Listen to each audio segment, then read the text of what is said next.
There were originally 9 of us, scheduled for the spelunking expedition, but Murphy's Law dictated that 2 of the group had to pull out due to various issues.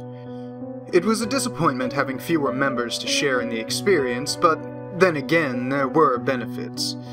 Less logistical problems, more space, and so on. I personally wasn't that affected by it. While most of us were close friends, I hadn't known those 2 well. Our rendezvous was the cave entrance at the crack of dawn. I was the first one there, as usual. Those who knew me often remarked at my attention to punctuality. Slowly, the rest of the group arrived, parking their cars and unloading the equipment that we had organized between us. As the expedition leader, I had the emergency provisions on me: first aid kit, flare gun, GPS locator. It seemed quite odd that a flare gun would be taken into an underground location, but I'd rather have it and not need it than need it and not have it. We assembled at the cave entrance. There was Jason, Alex, Karen, Samantha, Vincent, Ashley, and, of course, myself. Alex and I were experienced spelunkers, while the rest had varying skill levels. Moderate, Karen, Vincent, and Samantha. Poor, Jason, and a first-timer, Ashley. Normally, it was against my instinct to take a first-timer into an unexplored cave and in such a large group, but he had promised to obey every command I gave him, and had agreed to carry the most cumbersome equipment on the safe parts of the trek. The cave loomed in front of us. It was typically dark and rather foreboding. Not for the first time, I wondered why it was, according to every available record of local geological sites, unexplored. Perhaps it was the isolated location, or the fact that, until recently, there had been no way for vehicles to access it through the surrounding forest. Are you sure it's all right? Ashley nervously asked, shifting from foot to foot. His earlier bravado had deserted him. Yes, you can't change your mind once we're in, so decide now, I said flatly, turning around without waiting for an answer. He'd make his own mind up without any further input from me. The rest of the group followed me. After a few moments of apparent indecision, Ashley hurried in after the rest of us. Soon, the darkness swallowed us whole. Inside, the cave was quite larger than it appeared, and it proceeded inwards for about 200 meters, and then sloped down quite quickly.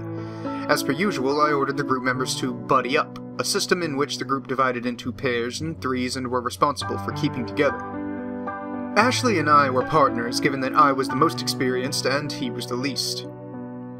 It wasn't as fun spelunking when you had to care for somebody else, but it was a necessary evil. Besides, he was a quick learner. Soon the sunlight from the cave mouth faded. "Flares out, everybody," I ordered. One by one, the expedition members cracked the flares. As per local guidelines, each member carried 2 packs of 30 handheld flares. It may have been excessive, but the flares weren't very strong and only provided enough light for the immediate area around the user. I took a glow stick from my pack and wedged it into the rock beside me. Only I carried these, and they were quite stronger than the flares, able to last up to 12 hours with diminishing light after 8. I would use them to mark our trail back up. Slowly, we continued down. The handheld flares lasted for 15 minutes on average, and soon we reached an edge. I ordered the group to stop 5 feet from the precipice, where the ground leveled out. As you may have noticed, I am a stickler for safety measures, but not without good reason. I didn't want a death on my hands. "Ashley, crack a flare and throw it down," I said, watching him to see how he did it. Ashley withdrew a flare from his pack and lit it. Then, without moving, he tossed it forward, down the hole. I nodded in approval. He hadn't moved forward from the 5-meter guideline. I crept forward to the precipice and looked into the abyss. And then, I saw it. Descending into the darkness, barely half a meter from the cliff edge, was what appeared to be a staircase. The light of the flare made one thing quite clear. It wasn't a man-made staircase, at least it didn't look like one. It appeared to be hewn out of the descending rock, meaning that the original cliff would have extended further into the cave. The stairs were rough and uneven, but it was close enough for government work, as the saying goes. "What is it?" One of the group members asked from behind me. "Looks like a natural staircase of sorts," I answered, distracted. I withdrew another glow stick from my bag and planted it at the top of the stairs. "Let's go." We descended cautiously, for caves are notoriously deceptive. Ahead of me the darkness grew thicker. It seemed almost palpable, almost physical. As if my thoughts were true, the flares we held seemed to diminish in the face of the abyss. After 50 or so steps, I reached the bottom. That's when I heard the crack. It sounded like a gunshot, loud and sharp. I spun at the foot of the stairs. Behind me, Jason was tumbling roughly down the last few steps, straight towards me. I spun out of the way and he crashed to the floor, moaning in agony. The rest of the group hurried towards me, concerned, as I bent to inspect the injury. It was obvious. His ankle was twisted at an unnatural angle, clearly broken. Jason's face had rapidly lost color. Carry, Vincent. Grab him by the arms. Carefully. I said quietly, unwilling to exacerbate the situation by panicking. They picked him up slowly, his ankle dangling grotesquely beneath him. Something glinted under the crimson light of the flares. I knew it was bone. I reached into my pack, taking out 2 small batons and a white bandage. This is going to hurt, I warned. The caution was wasted on Jason anyway. He was half unconscious. I grabbed his ankle and twisted. His ankle cracked again. That roused Jason from his stupor. He screamed piercingly, loudly enough to hurt my ears. Quickly, trying not to prolong his agony, I wound the bandage around the batons, which braced either side of his leg. The screaming stopped, but not because the pain had faded. He was unconscious. Take him up to the entrance of the cave and to the hospital. If he wakes, give him these painkillers, I told his helpers. Karen and Vincent nodded and began the arduous climb up to the surface, holding their unconscious ward. Shouldn't we go with him? I mean, his ankle was... Ashley began, but I cut him off. No, we came this far and we're not going to stop now. I want to investigate this cave to the end. Remember, I told you that you couldn't change your mind, I said sharply, taking out my anger at letting the accident happen under my leadership on him. Ashley, known as Ash to his friends, but I never used that, fell silent. I felt a fleeting sense of guilt at my attitude. I brushed it off and spun around. Already Jason and the others were out of view. Around the group, the darkness surrounded us like a malevolent entity. The landing we were on led further into the cave for quite a while, and we proceeded incident-free, thankfully. I marked our progress with the glow sticks at various intervals. Strangely, like the flares, they gave off less light the deeper we progressed. It began to unnerve me, and I could tell the others noticed it too. Alex and Samantha, who were, incidentally, brother and sister, fell a few steps behind us. Ashley, to my right, was silent. Finally, as the flares grew ever dimmer, I saw something in the wall to my right. I called the diminished group over and cracked a new flare to provide extra light. It appeared to be some sort of carving in the wall. I studied it carefully. The scene depicted a few humanoid forms on the ground. A few scratches of red seemed to indicate wounds. Various pillars around them rose to the roof of the cavern. But that wasn't nearly the worst part. In front of the people, the victims, I now corrected myself, was a large figure. It may have had detail in the past, but only the outline remained. The body was scratched out. It was a disturbing scene. Then, I looked beneath the scene, and my eyes widened. It had a message. The strange thing about the message was that it was in English. The carving looked entirely authentic, meaning that a caveman, if you'll pardon the pun, had created it. I found it impossible that the same person could have scrawled the 5 words below the picture. Behind me, Alex read it out loud. The jackal in the cave. That's strange. He said, "Indeed, that was the message, written entirely in capital." I dismissed the painting and turned back to the main path. It was obviously a hoax. There was no way a caveman could write in any script, let alone in English. Probably some kid mucking around in days long past, but it still made me uneasy, regardless of what I assumed it to be. And if it was a hoax, then why does it look so fucking authentic? Eventually, the 4 of us had had our fill of the jackal and the cave, and after Ashley had snapped a photo of it for a keepsake, we continued into the cave. I was forced to light 2 flares at a time now to ward off the choking darkness. The diminishing effectiveness of the flares puzzled me. In all my time spelunking, I had never encountered anything like it. I wondered whether it was a defective bunch or some other reason. It had to have a logical, rational reason. Behind me, Alex and Samantha were still locked in conversation. I picked up snatches of the heated debate as we walked. They, like me, were still pondering the origin of the admittedly ominous cave drawing. I wish they'd drop it already, or at least quieten down. I looked to my right, saw nothing but a sloping cave wall, and looked away, back to the trail. I froze, and turned. There, among the rock that I had just glanced at, was another carving. I felt sick as I hurried over to it. The red glow of the flares flickered on the wall, dancing over the picture, making it look demonic under the sparse light. It depicted a scene much like the last, except there were only 2 bodies on the floor. The third was in midair, seemingly held up by an appendage, not quite an arm, not quite a tentacle, from the titular jackal. The pillars around the scene appeared again, except with small, indistinct etching on them. Like before, only the faint outline of the jackal appeared, the rest of it having been scribbled or scratched, I couldn't tell which, out.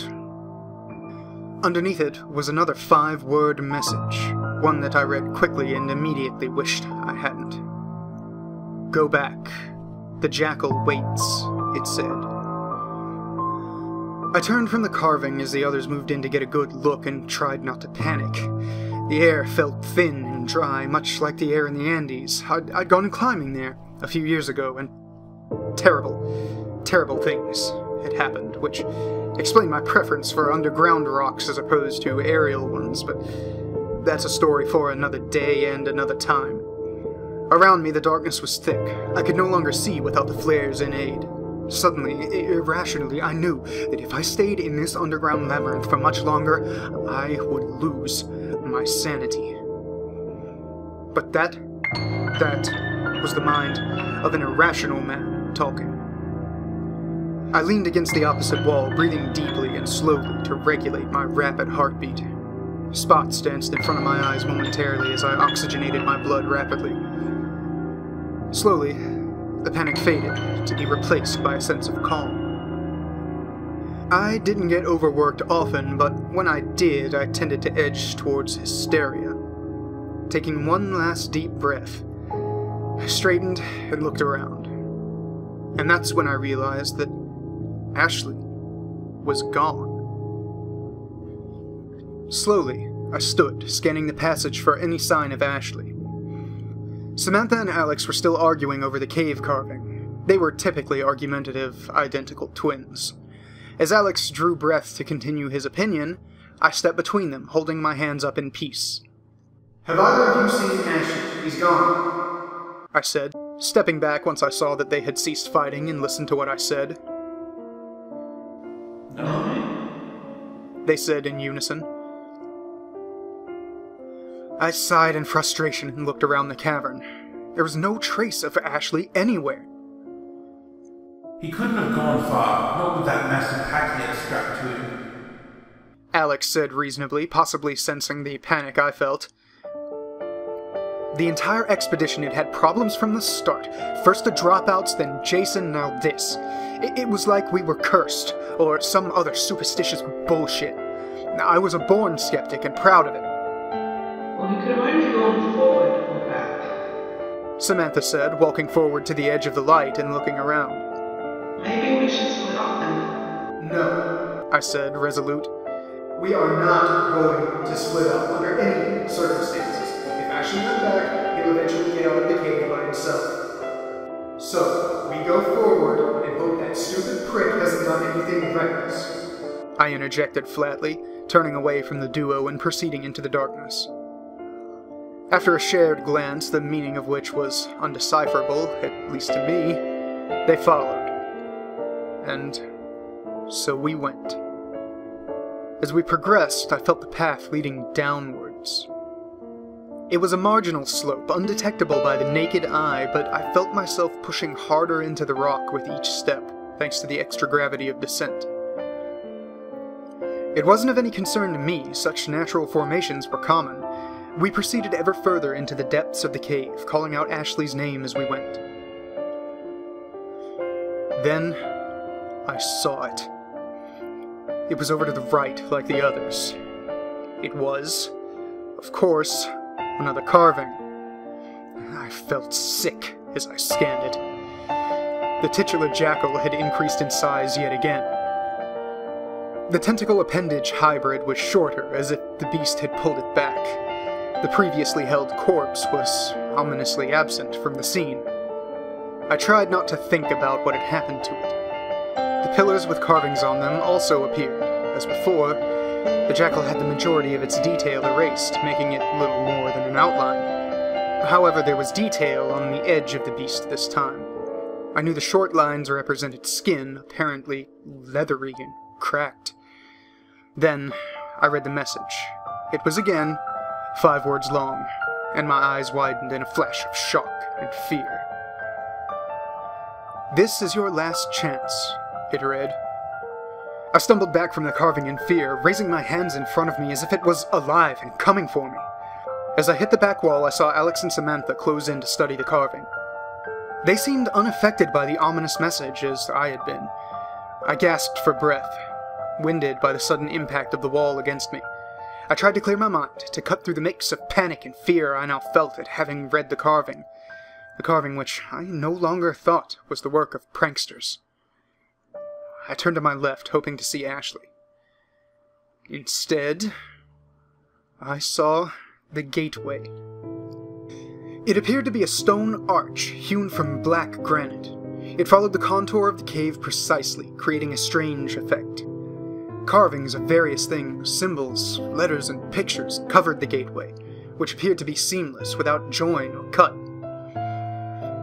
I approached it almost unwillingly, feeling my heart rise into my throat as I stared at the ground immediately behind the gateway and onwards. The walls, floor, and roof of the cave from the gateway onwards were covered in fine, white dust. Alex and Samantha joined me at the edge of the gateway. We were silent, studying it.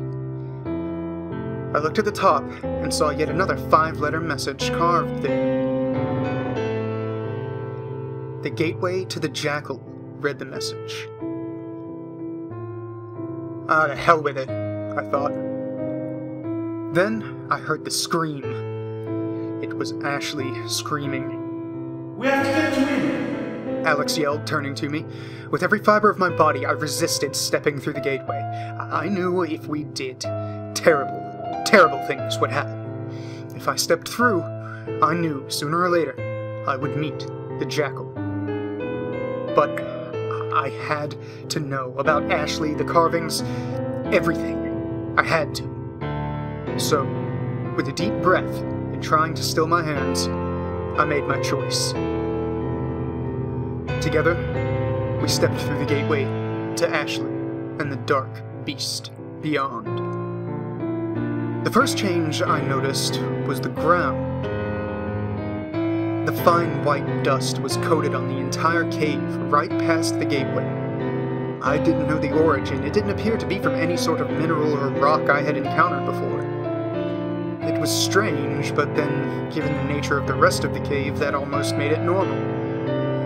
The darkness grew progressively thicker as we advanced. I noticed we were running low on flares, only about 20 each. It was a problem, but not one I was particularly concerned about, considering the current predicament we were in. Ashley hadn't made any noise besides his original scream. It concerned me far more than if he had kept screaming. There could be a logical reason for him not screaming. Perhaps he ran deeper into the cave. Maybe he was conserving his voice, I thought. But I was throwing up improbable answers to cover my fear. My true thought rose unbidden to my mind. What if whatever made him scream stopped him from doing so again? I felt sick. Ahead of us, not even 100 meters from the gateway, was a crossroads. the first such divide in the otherwise linear path. I had appreciated the lack of divergent paths so far because it meant that we didn't have to divide our group, stunted as it was. Appearing now as it had, it seemed like extraordinarily bad luck on our part. Seemed like. That's the key point. Nothing in this godforsaken cave has been left to chance. Lost in my grim thoughts as I was, I didn't notice the object ahead of us until Alex exclaimed and ran towards it. Startled, I looked up. Alex blocked my direct view of it. All I knew of it, apparently, was that it was quite large. I ran towards it. It was Ashley's pack, ripped and torn. Blood covered it in the immediate area in irregular patterns. Beside me, Alex stepped back tentatively, lost for words. Something attacked him. Tore the pack right from his back with incredible force. It must have injured him as well, judging by the blood. I said quietly, surprised at how clinical and calm my assertion of the scene had been. That's it, I'm out, I'm going. Alex said, turning away quickly, but not before I saw the fear in his eyes. He was terrified.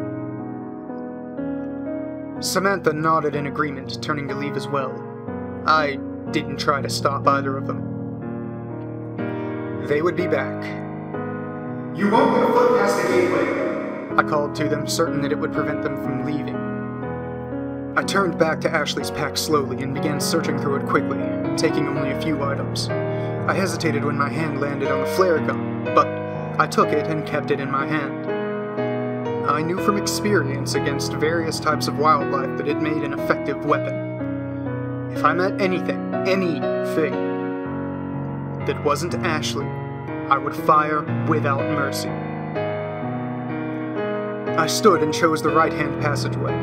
I didn't feel scared anymore, and in fact, I didn't feel a thing. Adrenaline was coursing through my system, leaving no room for fear or anything else. It grew progressively darker. The darkness was thick and cloying. As a lifetime asthma sufferer, it reminded me of when I needed my inhaler.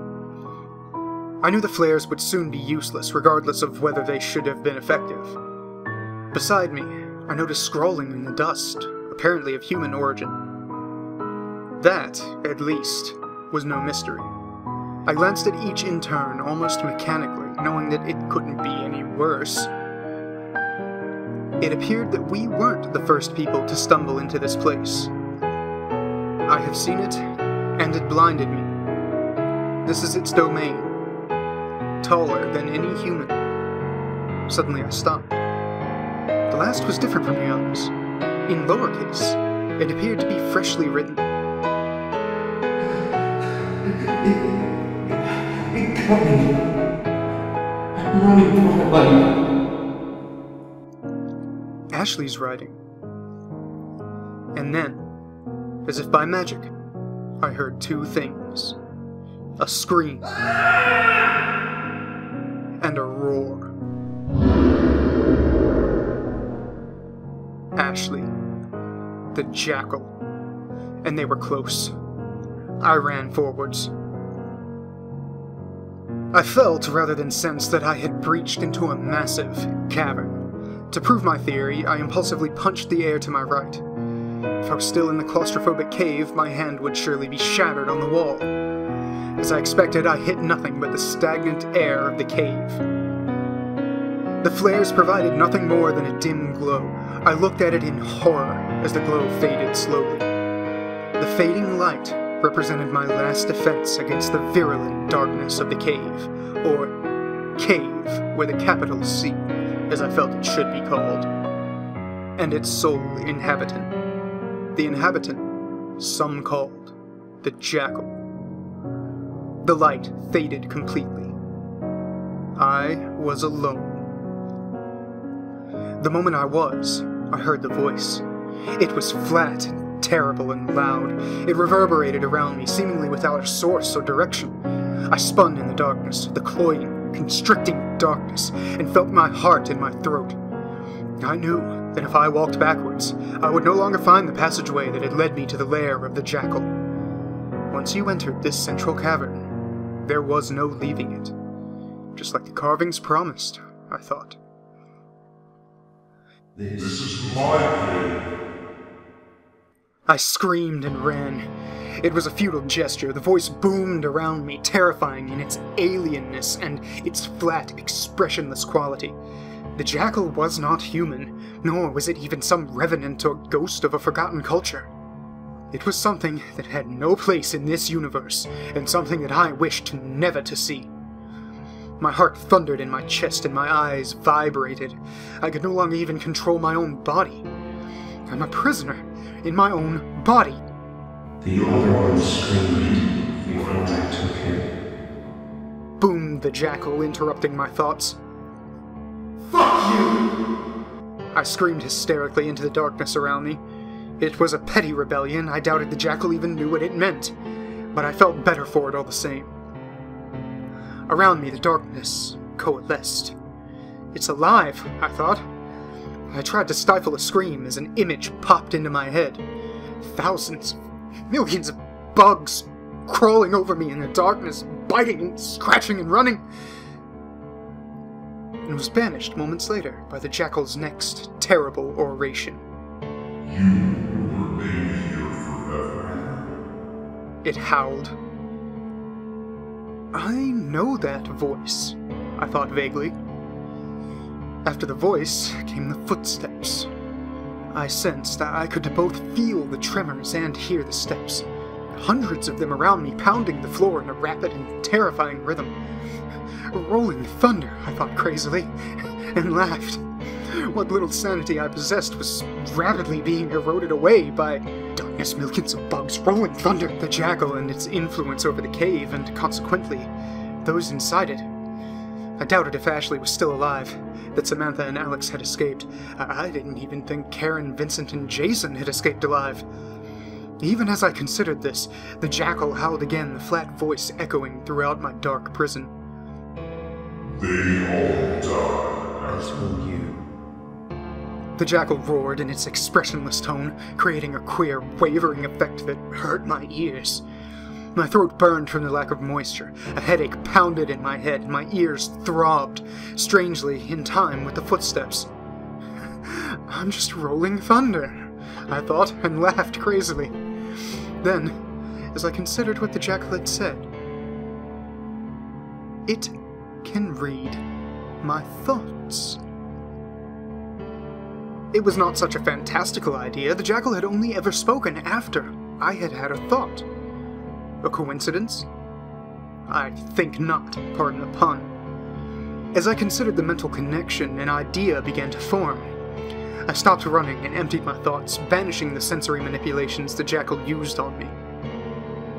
The footsteps around me intensified, but I heard none of it as I shut down my senses and opened my mind. Then, exposed without the cloak of my previous panicked thoughts, I felt it. The jackal's mind. It was a colossal, alien thing, like a structure too gargantuan for the human mind to comprehend.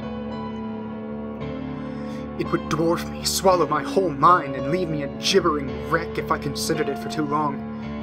It wasn't even natural, let alone human. Thoughts and ideas seemed to be constructed in a fashion that was incomprehensible to the human mind. In a word, the jackal's presence was dark. As I felt its presence wash over me, I steeled myself and sprung the trap. Instantly, before the beast could retreat, I thought of light. A blinding supernova, more light than any human had ever witnessed. A bright inferno of light. I let the mental image expand in my mind, and over onto the jackal's colossal presence. I guessed that such a creature had never seen light, or, if it had spent so long underground, bathed in the darkness which it controlled. Such light, even as an image, would do tremendous harm to it, considering that the jackal's mental abilities far outclassed my own. I was right. The instant the supernova image touched the jackal's presence, a tremendous shriek filled the chamber, immediately overtaking all the phantom footsteps that had so tormented me. I grinned savagely despite the pain the high-pitched squeal caused my ears. That, at least, sounded vaguely human. It felt empowering to know that I had hurt the jackal, probably badly. I heard rushing noises around me and opened my eyes. Impossibly, the virulent darkness was retracting around me. I spun wildly in the grip of the receding darkness. As I moved, I glanced around me. I was in a huge chamber, one that extended far into the distance. I saw columns and pillars and carvings and realized that this really was the jackal's feeding ground, lair that had been the subject of the ominous cave paintings. I had no time to consider that, however, as the final darkness receded. The cave was lit by light that had no source. My mental light, I thought, exposed its only occupant, and that occupant's slave. Just like that, I saw them. Ashley, the jackal. I could never truly describe the beast before me. It wasn't because I didn't know the right way to articulate it. I knew exactly what to call it. I simply could not comprehend the jackal. It was as if viewing it from the extremities of my peripheral vision. It was blurry, soft, and weak. Weak because it had no hard angles or edges. No matter how hard I looked, how much I stared, the jackal remained hidden to me. A formless shape hidden under a veil of unreality. The cave paintings, carvings, whatever adjective I attached to them, were truer than I had thought. Even after the jackal had turned out to be real, they depicted a blurry, formless jackal, and so it was. Yes, I knew exactly what it was. Indistinct. Ashley, however, was not. I looked at him in horror. His body was covered in blood, flesh, and other less identifiable materials. I could count at least 8 visible wounds and more red lines that I couldn't distinguish from the gore saturating his form. A gaping wound cut across his stomach, revealing intestines, pink and rubbery. Blood flowed from multiple slashes on his arms and legs. He was probably dead, certainly unconscious, but that wasn't the worst of it. His entire right ear had been torn off clean from his head. Bile rose in my mouth as I stared at his prostrate form, horrified. The jackal had done this to him. As I thought of the beast before me, I realized that the cavern around me was silent. The jackal's screech, so loud to begin with, had been cut off instantly some moments previous, unlike the gradual decline that was characteristic in humans. Then again, it isn't and has never resembled anything close to a human. I would wager every possession I own it has no similarity to any creature of this dimension. I can't even begin to consider its true form. Even as I watched, it got infinitely worse. Until Ashley began to move through the air, I hadn't even noticed that he had been airborne, so enthralled I had been by his ravaged body. Slowly, never wavering in speed, Ashley began to recede towards the blurry shape that represented the jackal. I thought back to the carvings in horror. With every sacrifice, it gains form, and so a greater foothold in this dimension. I wanted to rush forward and tear Ashley from the jackal's thrall, but to come within reach of the creature would mean an unspeakable end, one that I would have already faced had I not wounded it with the psychic supernova. Suddenly, Ashley stopped moving, mere meters from the jackal, and I realized with shock how the jackal had previously communicated. Through Ashley. Now I know why I recognized that voice, even distorted as it had been. Ashley's mouth opened, and from it roared the jackal.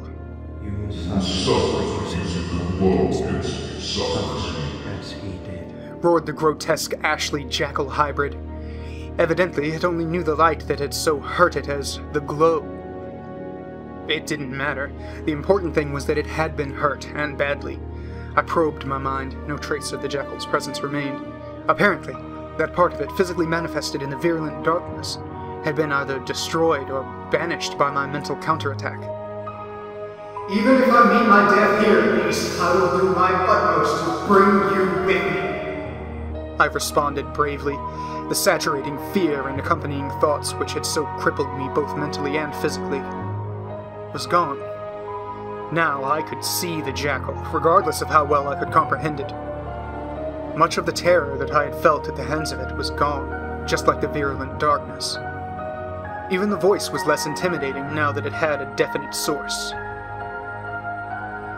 It spoke again. I have consumed many. This one is the last. I will be free from my prison. The jackal bellowed, dragging Ashley towards him. No.